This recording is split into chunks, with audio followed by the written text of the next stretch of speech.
Welcome to this episode of Red Lodge the Podcast. I'm your host, Jason Reimer. Today, we step inside one of the longest and most complex manhunts in modern American history. Beginning in 1978, a man the country came to know only as the Unabomber terrorized universities and airlines with a series of mail and hand-delivered bombs. 16 devices, 3 people killed, 23 more injured. And for a long time, nearly 16 years, very few usable clues or leads. Today, we welcome to the podcast retired FBI Agent George Clow, who spent several years as one of the lead investigators on the Unabomber case. He worked inside the pressure, the dead ends, and the tiny breakthroughs that eventually led from an anonymous manifesto in 1995 to an arrest a little over a year later in a remote cabin in the woods just outside the small town of Lincoln, Montana. In this conversation, George takes us behind the scenes and gives us insight as to how the case really unfolded, what it demanded of the people chasing it, and the triumphant moments of finally bringing a fugitive to justice. You're listening to Red Lodge, the podcast. Today's episode is sponsored by the Beartooth Market in Red Lodge, Montana. At Beartooth Market, we're more than just a grocery store. We're your community. Locally owned and third generation operated, we've been proudly serving our community for over 40 years. We care about each and every customer because you're not just shoppers, you're our neighbors. Our shelves are stocked by local employees, and we proudly support local groups and organizations that make our community special. When you shop at the Beartooth Market, you're keeping it local, keeping it personal, and keeping it homegrown. Beartooth Market, your neighborhood grocery store where community comes first. Well, good morning, everyone. Welcome back to Red Lodge, the podcast. I'm Jason Reimer, your host. Today, we have a really special episode of our podcast. It's the first time we've ever done a video feed. So we are currently welcoming to our show George Clow. He is a retired FBI agent, and he lived in Red Lodge for several years. George, thanks so much for joining us this morning. Oh, you're welcome.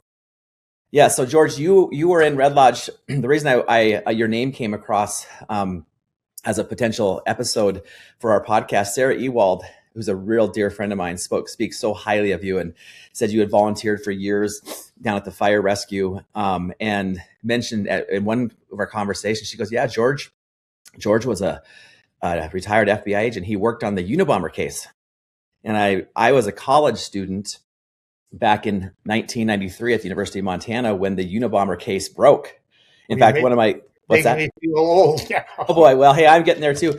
A good friend of mine, Scott Thompson, was a student journalist for the Kaiman at the University of Montana. And I remember he got in his car and bolted for Lincoln, Montana that morning. And of course, that was a worldwide news story.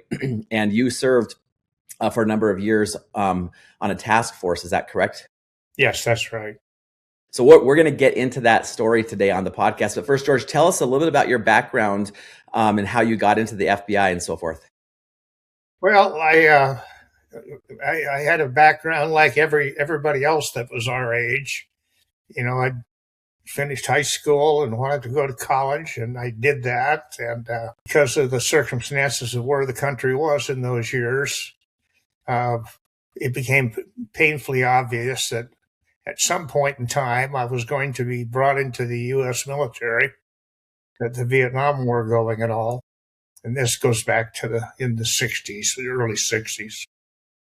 So I decided to try to do that in a way that would be most advantageous to me. And I was accepted after I applied to become a reserve officer candidate, to become a naval officer while I was going through school. And I did that, and I spent 2 of my summers in college at Newport, Rhode Island at the Naval Officer Candidate School, along with 1,000 of the nation's best, and me. They were from everywhere in the country.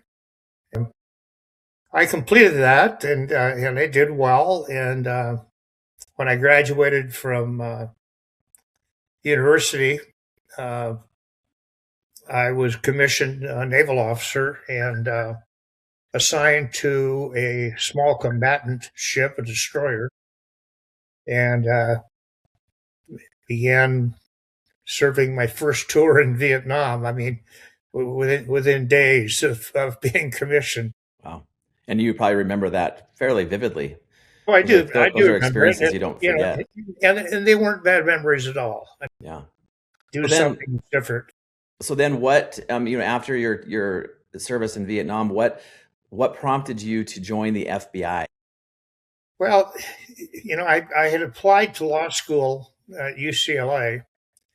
The timing of my release from the Navy couldn't have been worse. It was in the fall, and law school starts in the fall, and I wasn't going to be available to start school uh, until the following year. So I had a year that I needed to do something. I had to, I was out on my own, and I liked being out on my own, but I didn't have a job. Yeah, you wanted to find out what to do next. What's going to happen now, and who's going to feed me?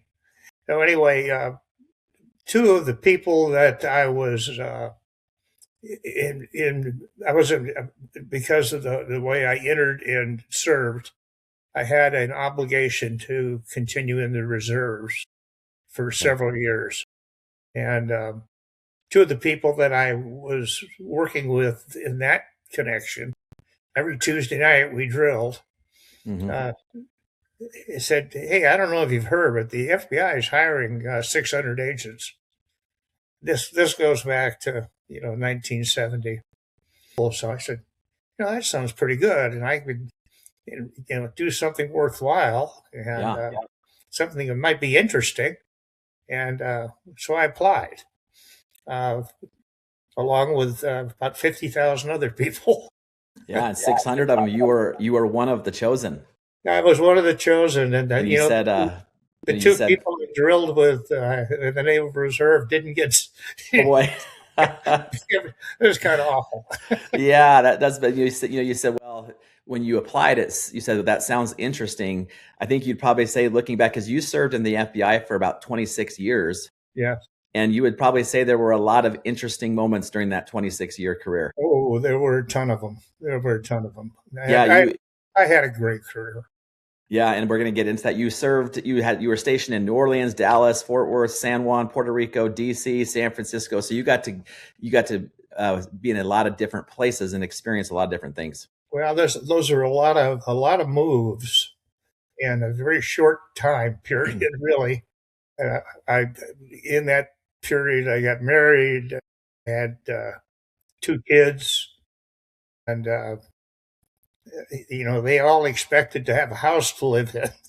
Yeah. Yes. The days of the bachelor pads, Those were finished. pretty much gone. Well, George, so to Red Lodge the podcast, people say, well, how do you get on Red Lodge the podcast? And I'm like, in some way, somehow you have to have brushed up against Red Lodge. So you could travel here one time and you qualify, but you specifically post, and we're going to go back to your FBI career, specifically the Unabomber case here shortly. But real quickly, when you retired from the FBI, you ended up in Red Lodge and did a lot of volunteer work for fire rescue. Is that correct? Yeah. So tell us a little bit about how you landed in Red Lodge, your time here, and then we'll jump back into your time in the FBI. Yeah, it wasn't right after the FBI that I came to Red Lodge. I was offered a job when I retired from the FBI as a corporate security officer for Visa, the credit card company, and I took it. I had four kids at that time to get through college, and you don't make a lot of money in the FBI no matter what case you're assigned. Everybody gets paid the same.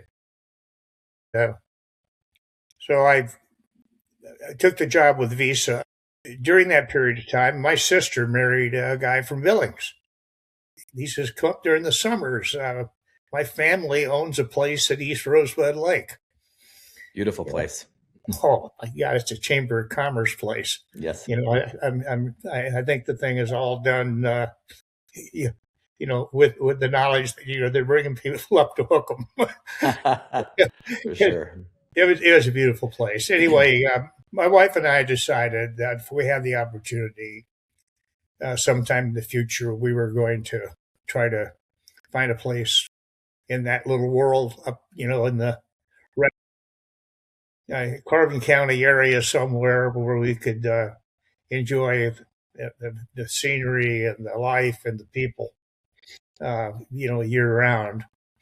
And we ended up doing that. So in Red Lodge specifically, how did you meet Sarah Ewald and the crew down at Fire Rescue? Well, that's a good question. I became interested in fire rescue because I wanted to do something that made a difference and gave back to the community. And that was the type of work I've done my whole life. And so I went down and introduced myself and volunteered and said, I'd like to take your class and get licensed and become an EMT. And Sarah, of course, had been there for years, and I got to know her when I started the class there.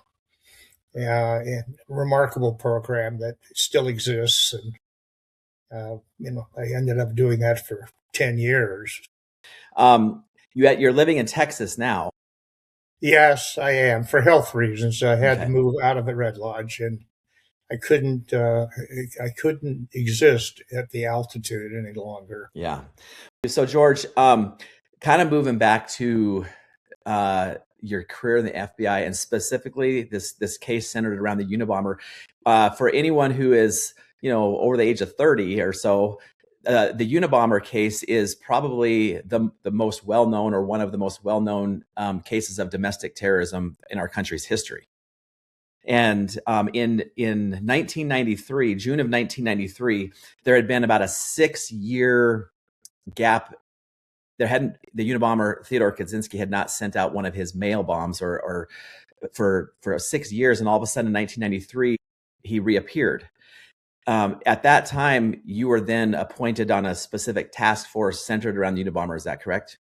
I was appointed by the Attorney General, who I had some experience with on previous cases. I had a reputation of being someone who could deal with major cases, big cases. I had some significant success. And Janet Reno asked me if I would be interested in doing that. You kind of dropped that real casually. Janet Reno was the Attorney General of the United States of America at the time. Yes, she was. She's talking to George on the phone. Hey, I need your help. Great lady. Absolutely great lady. My wife always used to say, you're a sucker for that. If someone asks you to do something and says, this is impossible, it's a losing situation. Yeah. That interesting, because when I was doing a little research, I'd actually watched a little documentary, and one of the most challenging things being an agent on the Unabomber case, they said, was just there's so much unknown. It's such a long timetable, and just the methodical day after day of trying to find someone that in itself was a challenge, I'm sure. Well, you describe it very well. It was not a pleasant experience. I accepted it, and she appointed me to head the task force. This was in summer of 1993, is that correct? It was in July of 93, yeah. Okay. What prompted it, I think everybody in law enforcement was praying that this guy had died. Yeah. And we were never going to hear from him again. Because it had been 6 years. Yeah, because when I got into the case and we started looking at the evidence, there was none. This individual went to great lengths to obfuscate what he was doing. He left nothing behind. Yeah. Now, George, I'm going to stop you right there. For the listener who maybe doesn't know about the Unabomber, in 1978, it was May 25th of 1978, the first package in Chicago was dropped off, and it's called the Unabomb case because he would send bombs to planes and universities. Is that correct? Right. So from 1978 to 93, there was 12, 13 incidents, and you're telling us here, 1993, 15 years later, there's no evidence. That's how well he covered his tracks. Yeah, there Okay. was very, very little exculpatory evidence, and what we had was we didn't know if it was evidence or just the chance remains of a bombing. Yeah. And but there was no indicated way to go to say, well, this suggests if we follow this up, we might develop a suspect. Like, where do you start is what you're kind of like. Well, and that was one of the problems we had, and I think uh, I really think what we did in 1993 to 1995 set the stage to catch this guy. It became apparent to me that, and others too. I'm not saying I was the expert in this. I surrounded myself with people that I worked with for years on big cases, and the director gave me the ability to take those people out of the offices they were in and bring them to San Francisco. Is that where you were stationed in 1993? Was San Francisco? We decided to to make your headquarters there. To make headquarters in San Francisco and Salt Lake City. That's where the most recent activity had taken place. Okay. Bombs had been mailed from there. There were indications that a couple of the victims were in Salt Lake City. How many agents were you in charge of that were specifically tied to trying to discover where the Unabomber was? There were around 20 FBI agents, but this was a joint investigation. This case was being worked by the U.S. Postal Service, as it should have been. The ATF, Alcohol, Tobacco, and Firearms. Of course, they dealt themselves in because they have jurisdiction in explosive violations. The U.S. Marshal Service, their role grew as the case grew. So we probably had 50 people. Yeah, and that's when you think about that, that's a lot of resources. But Theodore Kaczynski, the Unabomber, from 1978 to 1995, when he was caught, or 96, 16 different bombs were sent out. He killed 3 people, injuring 23. He was just untraceable. Like he would leave false clues. Is there any evidence you started to gather that started to put together a profile of this? Like what? Yeah, there were. One of the things that he did, which shocked everybody when it came out, was, his nickname was the junkyard bomber, and that goes back to pre-Unabomber, before nobody put together the fact it was one bomber on the first 8 or 9 devices. Okay. Interesting. Yeah, you had Postal Service working one, the Bureau would be working another, ATF be working another. And then we started centralizing the lab examinations. So let one lab look at everything. Let all the labs look at everything. Well, it became very clear that we had, from the tradecraft being used to construct the devices, we had one individual who was involved in this. Okay. And there may have been co-conspirators, but the bomb maker was the same person. So that you you took over July 1993. Right. After that, he still was able to deliver 2 different packages. In 1994, an advertising executive was killed in a New Jersey bombing. And then in 1995, he mailed a bomb to the president of the California Forestry Association. Those happened while you were on the task force. Is that correct? That's correct. And both were fatalities. And walk us through when those incidents happened behind the scenes. What are you guys doing? Why don't they come up with a comprehensive strategy that would give us the ability to do all that we could to identify this guy and identify him quickly. What was also apparent was that probably wasn't going to happen, and that what we needed was somebody to come forward who suspected or had made privy by the individual that he was involved in doing these things. Yeah.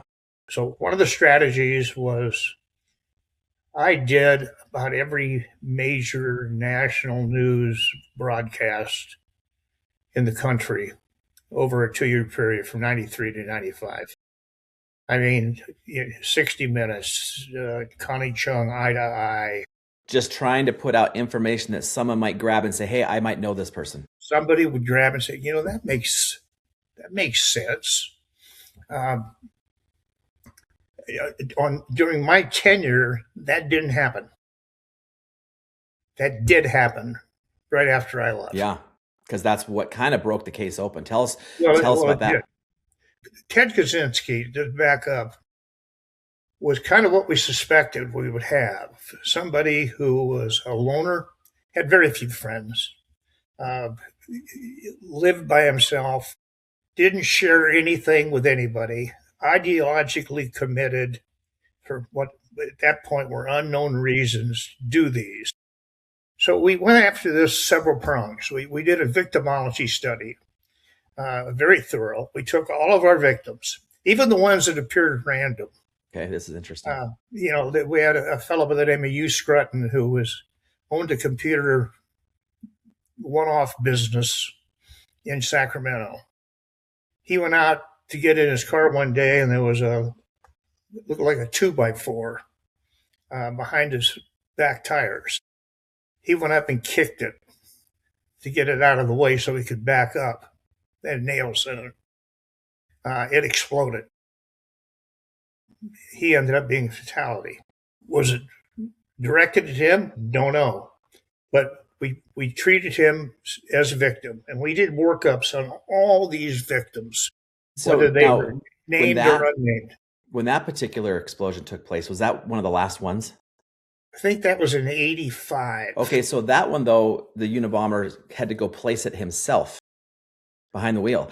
And again, when these go off, for you guys for the FBI to try to connect the dots and say, okay, that probably was excruciating work trying to, now in hindsight, you're like, 'cause that was him. But at the time, you're like, where do you start with that even? Well, it was terrible. I mean, you had these things that were happening that were just horrible. Taking lives, maiming people. There were a number of people maimed, and just crazy things. Notebooks being left at the University of California in a break room with a rubber band around the notebook, and they were just left there. And somebody opened it up, and that triggered an explosion that blew the left hand off of a person who wasn't doing anything other than trying to return somebody's property. So you go back to your study of the victims. Did you start to connect some dots there of some similarities? Well, no, we didn't. Which told us something too. We knew for certain that many of these people were just random. They just appear to be random folks who occupied positions in organizations that suggested, well, we got the Timber Association. Okay. Do we have an environmentalist here who is, upset with, and in large measure we did. So what we didn't find did in itself tell you things, create opportunities. So it was more tied to organizations and ideological type things. It took tremendous amounts of time and people to run these things out, and we did I can't imagine. We did a very thorough job, and what we came away with was what I was afraid we were going to come away with was this was more to whom may concern rather than, even though they might have a name on the mail package. Yeah. Interesting, George. So the one thing, those of us that, we love spy movies and spy books and thrillers, and we think FBI agent, and you get a case and you solve it in a week, or you solve it in 6 hours, you solve it in 2 weeks, and you get all the action. In your case, you mentioned how thorough you had to be day after day after day after day, making what in your minds was little progress. The frustration in that must have been intense, and then just having to stay focused and stick to it. That in itself, it paints a pretty admirable picture of what you guys were trying to do, but also a difficult one. Yeah, and it was. I mean, my job became that of a cheerleader in large measure, although I was doing more than that. But one of the biggest things I had was trying to keep 50 people from coming to work. We were working 7 days a week. Yeah. And wow. When you get no positive feedback or an avenue that appears to be productive, and you're doing this for 2 and 3 years. Yeah, I can't imagine. Yeah, it step by step, literally. It can become pretty discouraging. Yeah. And then when you have the pressure that's on you. The pressure, the public pressure, the victims' families, like, you guys got to figure this out. You got to tell us what's going on. And you're like, we're doing everything we can. I was flying back to Washington every 2 weeks, briefing the director. And he was so supportive. He really was. Mm-hmm. I think he was as concerned about the task force as he was about the case. Yeah. He's saying, how's everybody holding up and how you doing? I said, everybody's doing fine. I mean, we have our days, and, it's very difficult to motivate people when there's no positive feedback coming back the other way. But I think we're making progress. Well, it turned out that we were. David Galertner, who is Kaczynski's brother, had a very estranged and weird relationship with Ted. And Ted wasn't easy. Ted wasn't somebody that had a lot of friends. And, I mean, David hired him to work, I think it was in Canada, at a company that he owned, a manufacturing facility. He did this because he really cared for his brother, one, but two, his brother was near starvation, and he had nothing going for him at all. Brilliant man, the background he had. Yeah, graduated from Harvard, master's at University of Michigan in math. I mean, he did well. He had the social skills of a footstool. He just couldn't make it. And as soon as David hired him, he had to fire him because he had inappropriate behavior with a female employee there. This was a thorn in the side of the Kaczynski family. Their brother had always been the problem. At one point in this case, Ted decided that he wasn't getting the publicity anymore that he used to get. And so he contacted the New York Times and the Washington Post by letter and said that he was going to write a manifesto and talk about what he's looking for and what he wants, and that this was after two recent fatalities with bombings. And these advices, I should add, that he was making were becoming more and more lethal with his work. They started out being match heads with a mechanical starter to start a fire. The last two were high explosives that he made the explosive. Yeah, in his cabin. Yeah.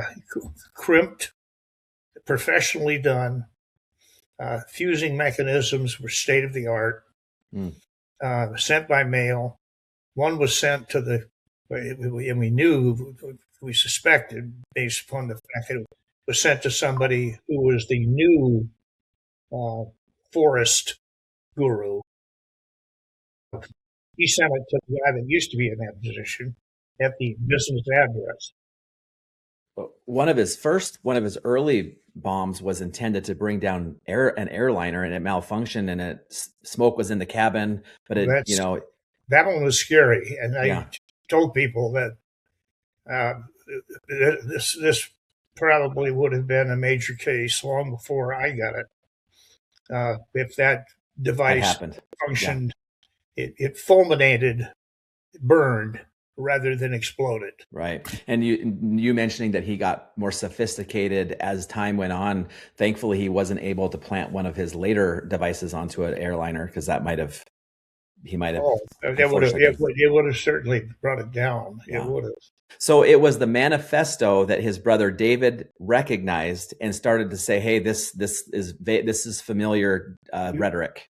He recognized, and when this was sent to the Washington Post, the New York Times, I was retired from the FBI, and I came back to Washington, the request of the director, along with people that were on the case at that time and other people. We all stayed in touch, and we had a conversation about what what's the downside of doing this, of publishing it. What if we get somebody who's a copycat who comes out and does more bombings and uses these as pretense? And we talked about it, and we decided, that we had a similar situation back in the early 80s. Croatian nationalists were doing some bombings, and they wanted publicity. And we were looking back into the records and the files, and the same conversation was being had by FBI people then that we were having about potential for copycats, the potential to do more harm than good. And I championed to the director that we ought to do it. I said, there's just more to be gained. We're out of leads. I mean, we're sitting around waiting for somebody to pick up a phone and call us. Yeah. Yeah. Why don't we pick up the phone? I mean, this is a chance to get something positive going. Somebody recognizing the writing style, the linguistics, the whole deal, and say, I know who did this. And the director agreed, the attorney general agreed, and it got published. And it was about a month, and the Bureau got a call from an attorney, a well-known attorney, I believe in the Chicago area, saying, I don't know how to get into this. I like to be careful. I have a client who thinks he might know who wrote that manifesto. And now, real quick, did the FBI get a lot of people calling saying they might know? Or no. Okay. We got some, but it was crazy stuff. It was, what I call the ex-wife brigade. Okay, but so this David, that his client was Kaczynski's brother. How quickly did you guys connect the dots that this? Do you remember when that was, George? Was that like in the summer of? I mean, what was that? I want to say that was in 97. It must have been 96, because he was arrested in April 3rd of 1996 is when they raided his cabin in Lincoln, Montana. Okay. So how long did it take from when the FBI realized, they connected the dots, this was the manifesto, David Kaczynski knew it is his brother Ted, where was the FBI able to find him in Lincoln, Montana, which is crazy. Since I wasn't involved at that time, I'm going by what I remember. Okay.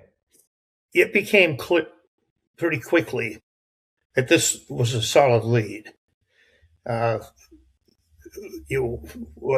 What he remembered, he read it. He read the manifesto, and he read it again and again and again. This did move quickly. This took a couple months. Yeah, for sure. What he was concerned about. He was convinced that it was a relative. Mm-hmm. What he was concerned about was the death penalty being on the table. Okay, interesting. That makes sense. I mean, it's your family. Yeah, and so the negotiation then went to, if I give you this, can you guarantee me that the death penalty will be taken off? And, I'm fine with life, no parole. Yeah. You can imagine, put yourself in David Kaczynski's shoes, just the horror of saying, this is my brother. Like, Well, it's this is him. terrible. And it was it was a very, very tight family, and they knew their brother was not hitting on all 8 cylinders. Yeah. Well, now, George, for you personally, having spent so much time on this case, what was going through your mind, your emotions, your psyche as you started to say, this could be it? Do you remember, like, what were you thinking at that time? Like, Well, I knew that it was going to get solved one day, and I kind of figured it was going to come this way. Through somebody coming forward saying, "Okay, I've seen all the news things.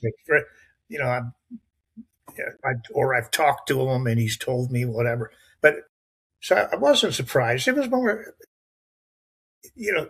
to be honest with you, Unabomber, it was a horrible case to work. It, from an investigative standpoint, I think I can speak for people that worked it. There wasn't anybody terribly excited about that case. that completely makes sense. It just was a boring case. So difficult. Needed to have work done on it, and it wasn't going to get solved any other way than the way it was. Until I would probably say, if you had still been in the FBI, once that manifesto is in your hands and you have this client calling, all of a sudden now that case probably becomes no longer boring and now becomes totally changed it, blew it up. I mean, it really took off. Ted Kaczynski, when he wrote the manifesto, he used a phrase several times in the manifesto about having your cake and eating it too. Just a little bit off of the you can't have your cake and eat it too. Right. Yeah. That's his brother snapped on. He says that all the time. Wow. Interesting. Yeah. Interesting. And that's when he says, "I promise you, it's him." That's that old adage, be sure your sins will find you out. Yeah, that's right. Yeah. So, hey, George, so let's flash forward now. So on April 16th, I got to look at my notes here, make sure I have the right date.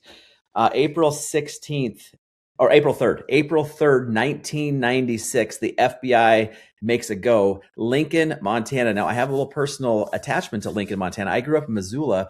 I played basketball for a Class C school, Valley Christian School. Lincoln, the Lincoln Lynx, they were in our districts. One of those little things, I'm like, man, I was playing basketball in Lincoln, Montana in 1991, 1992, 1993, while the Unabomber's 5 miles away out in the woods. Because in 1971, Ted Kaczynski bought a piece of land in Lincoln, Montana, out in the woods, built this little tiny cabin. That is where he disappeared to. And all these, he was living in Lincoln, Montana, our backyard. The FBI goes in on April 3rd, 1996, knocks on the door. They have a search warrant.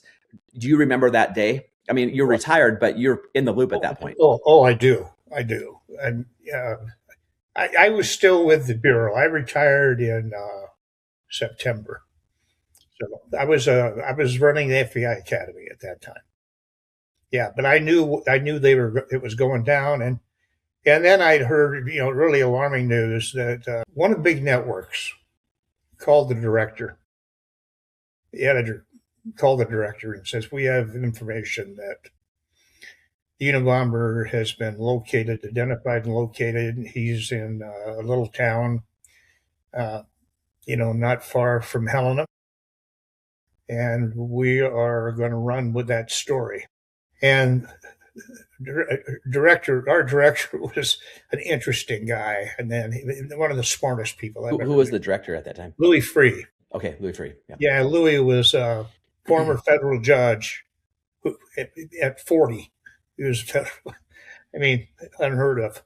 U.S. attorney, had prosecuted and he was a former FBI agent, had investigated and prosecuted some huge cases, and very interesting guy. I had a personal relationship with him. I liked him, and I think he liked me. But anyway, he basically said called the case agent and said this just happened, and with the network. yeah, he says they're going to flood the area out there. And so you guys had to make a move. Tried to talk him out. He said, "Well, we were going in that next morning anyway." Okay. He said, "But what do you say we do this? Let's rent every car." Oh boy! in Helena, in all the Great Falls, Missoula. He says it wouldn't. I don't think it's going to take many cars to restrict people's ability to travel. Did they rent the cars? I understand they did. That is fascinating. So I remember that day, George. Like I'm at the University of Montana. I'm in class, and I remember my friend Scott Thompson, student journalist. Like he's racing to Lincoln, Montana. All of a sudden, Lincoln, Montana is on the national news. We're seeing, and those and listeners on the podcast, our YouTube channel, we're going to have some pictures of the cabin of Ted Kaczynski at this part, so if you want to check that out. But so that had to have been a pretty triumphant moment after all those years for you, for the FBI. Well, it was. And one of my close friends who I had brought on the task force, kicking and screaming, he was a criminal enterprise investigator, a non-Periel of the FBI. And he was convicted 3 federal judges, in the Oakland area. He just had the moxie to be able to put things together. You give him a jigsaw puzzle and it'd be done in 5 minutes. He just was one of those guys that you want on this type of case. And I brought him over to do it. And I didn't ask him. And he was so furious at me. Well, Max ended up being the guy you see in the pictures who was escorting Ted out. Wow. Those agents that were assigned to go into Lincoln that day in the cabin, that had to have been, my detective side's like that, lucky that that would have been fun to be one of those guys. And they did it the right way because, we knew, even when we knew he was in Lincoln, we didn't send anybody there. We got to do this in a way that makes sense. It says Lincoln isn't that big a town. Well, and if you've been to Lincoln, Montana, and someone shows up and looks remotely like an FBI agent, they'll be the talk of the town immediately. Well, and we do that, and so we sent one person up.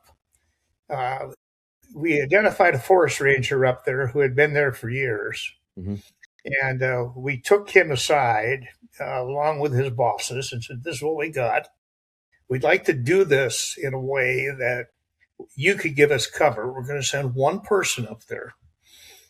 We're not sending the troops. And we're going to do this slowly." And they said, fine. And we went up, and our guy dressed down, and they were doing a survey up there, the scopes and all. And they saw Ted.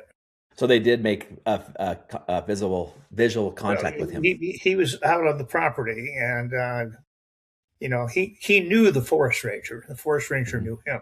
Okay. So it wasn't out of the ordinary for that to be one, and nothing occurred that would indicate he was spooked. Okay.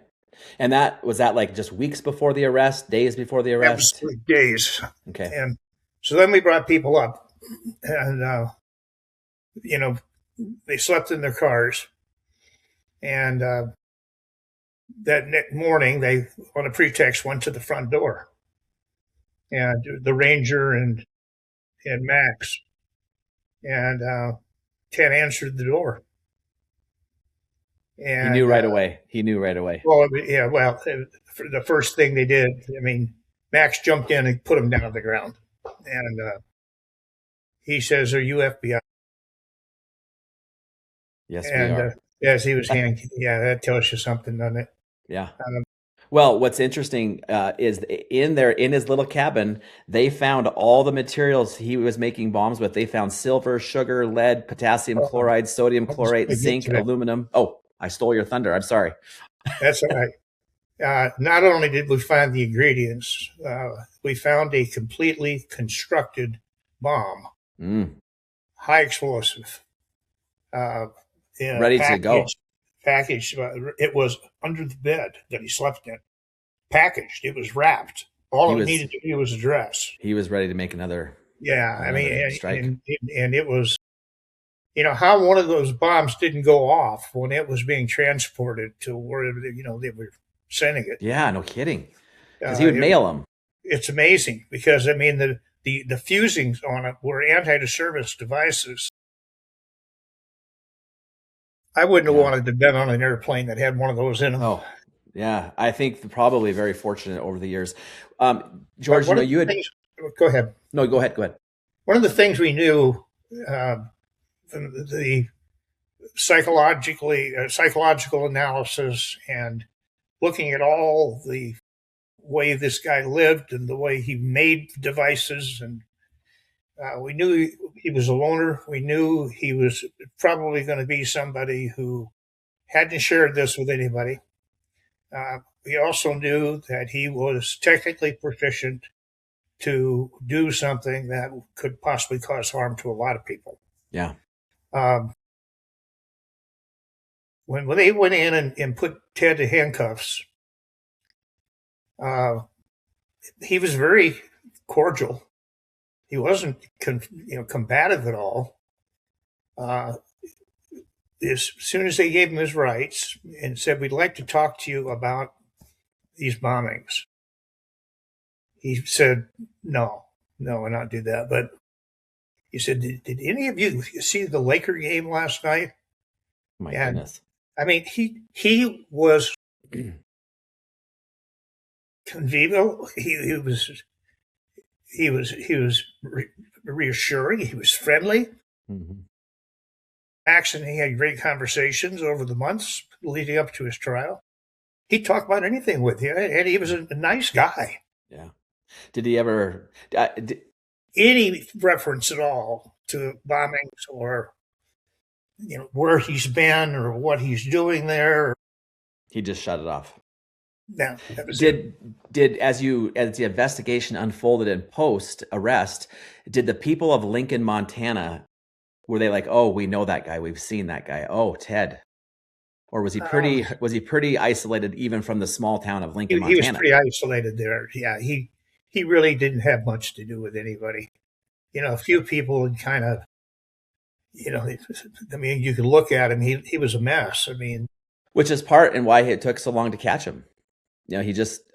So George, one interesting note, and this kind of goes back to the testament that years and years of meticulous day-to-day, very difficult, is that Ted Kaczynski was the 2,416th suspect that the FBI and that the investigation had come across as they're gathering suspects. He was number 2,416. Am I right? That's what this little documentary film I saw. yeah, So I don't know if that makes sense to you, but that's crazy. He does. I know where that came from, and that's true. I mean, we spent an extraordinary amount of time. Yeah, I mean, it has to be at least a little bit satisfying, and at least you'll be able to close the case. You know what I'm saying? Like at least now you can say that case is closed. It's done over with. We got our guy. Kaczynski has since passed away. I think in the last couple of years he died in prison. He did. He committed suicide. Okay. He'd been diagnosed with terminal cancer. Okay. And, but he did plead guilty. He eventually did plead guilty. Is that correct? He pleaded, and got. I mean, basically, someone reported to the court on Ted's death. Says, "Mr. I wanted to report to the court that Mr. Kaczynski has completed his sentence." Interesting. Yeah. I wonder if any conversations that Max had with Ted Kaczynski's attorneys, did he ever acknowledge that manifesto, and that manifesto is what kind of did him in, or no? He wouldn't even want to talk about it. Oh, he didn't talk to anybody that we know of. Just want to talk about the Lakers. Interestingly, Max told me that he was sent initially to Florence, Colorado, to the Supermax prison. I don't know if you know what that is. Supermax was built about 20 years ago. It's for the worst of the worst. Everybody is in solitary confinement. You can't look out a window and see sky. You get out of your cell for 1 hour a day maximum into a little confined chicken coop where you can at least walk 10 feet both directions. And that's where he served his sentence. You have no connections with anybody personally. Your food comes through a door. You don't see guards. And that's your life. Supermax. And I mean, it's horrible. It's horrible. Yeah, that's. I really kind of question whether anybody can do anything to deserve something like that. I mean, it's psychological terror. He became friends. I mean, the worst of the worst are there. Ramsey Joseph, the blind sheik, the shoe bomber, shoemaker. Oh, yeah. People who have killed other inmates in other prisons. But most all the big cases, all the riffraff were there. He became friendly and was learning Farsi and Arabic from the world's worst terrorists. Yeah. They would talk through the toilets. And that in itself is just a whole nother component of the story of life in that Supermax prison. And that's where he committed suicide and died, is in that Supermax prison in Colorado. No, he evidently was in Butner, North Carolina. There's a federal prison hospital there. There's two hospitals, one in Leavenworth and one in Buckner. Okay. And he was in Butner when he committed suicide. Okay. And that's a security place. So where was he held once he was arrested in Lincoln, Montana, up until trial? Where was he held? He was moved to Sacramento, where the federal indictment had been returned. Okay, and that's where his case went to trial. Yeah. Okay. And his cabin now is back at FBI headquarters as part of the tour. And so the citizens can go through the FBI experience and see that cabin now. Yeah. Is that in D.C.? Yes. Because my wife and I are actually going to D.C. this summer in June. We're going to go check it out. You need to contact your congressperson to get an appointment to do that. Okay, thank you. We'll do that, George. So it's a pretty heavy topic, honestly. The Unabomber. It's obviously it's fascinating to hear some of the details you have provided today from behind the scenes. I remember it vividly. I remember the day that case broke vividly in my mind. I was a college student. So I really want to thank you for taking time today to sharing your experience. And thank you for your work on that case. I know it was excruciatingly painful. And you're welcome. Yes. I mean, I had an interesting career. Yeah. Maybe we'll have you on again sometime to talk about some other things you did as an FBI agent. I have better cases than that. Yeah, I believe you. So, George, before we conclude today, so Red Lodge, the podcast, I always ask everyone that comes on, when you were in Red Lodge, and you think about Red Lodge, what makes Red Lodge kind of a special, magical place to George Clow? The reason that I moved there is it's still as compelling today as it was when we decided to go there. We'd only been there twice, and we'd been to East Rosebud each time, and then we'd gone into Red Lodge, and I didn't know what to think of Red Lodge. The last summer we were there, we spent more time in town, and we met some people, and I said, these are really nice people. For sure. Became good friends with Bill George, who Dr. George. Yeah, Dr. George, who is everybody's doctor. Yeah, we used to fish together, and of course, I was there for the fishing. I'm a fly fisherman. Who caught the bigger fish, you or Dr. George? Oh, well, he's not here, so he's in second place. Always, yeah. Yeah, it's Red Lodge is definitely, it's got some, I mean, it sounds cliche, but it's got the unique people. It's a unique place. Everyone has a unique story, which is why we started this. The moment that I was talking with Sarah and she's like, well, George was an FBI Unabomber. I'm like, oh my goodness, Sarah, can you please, we got to get a hold of George. And so I was really glad that, that you were able to come on. But what's also been super fun for me is meeting people. I would have never met you if it wasn't for this. And it's just really fun to meet amazing human beings, of which you are one of them, George. We really appreciate that. Oh, thank you. The one of the things that I miss terribly right now. I'm back in Texas. I swore I'd never come back here. Yeah. Go Cowboys, by the way. Yeah, go Cowboys. It became very clear. People up there are so caring, and they're, and they go out of their way when it's inconvenient to help other people. I know they appreciated you, George. So if you ever get back up to Red Lodge for a day, 2, 3 days, I live like 400 yards from the fire hall. We need to make sure we connect. Oh, you will? Yes. Well, I suspect I'm going to be up there. I've been spending the morning going through my tax stuff and having a house sale and capital improvements and yeah. And well, I would love to meet sometime in person. George, I just want to say thanks for coming on Red Lodge, the podcast. You're welcome back anytime. An absolutely amazing story today. Thank you so much. You're very welcome. Okay, thanks, George. For having me. Yep. Thank you for listening to this episode of Red Lodge, the podcast. Follow Red Lodge, the podcast on Instagram and Facebook, and subscribe to our YouTube channel. In addition, you can subscribe and listen to our podcast on all major podcast platforms. Find us online at redlodgethepodcast.com. A big thanks to today's sponsor, the Beartooth Market, located right here in Red Lodge, Montana. We'll see you next time.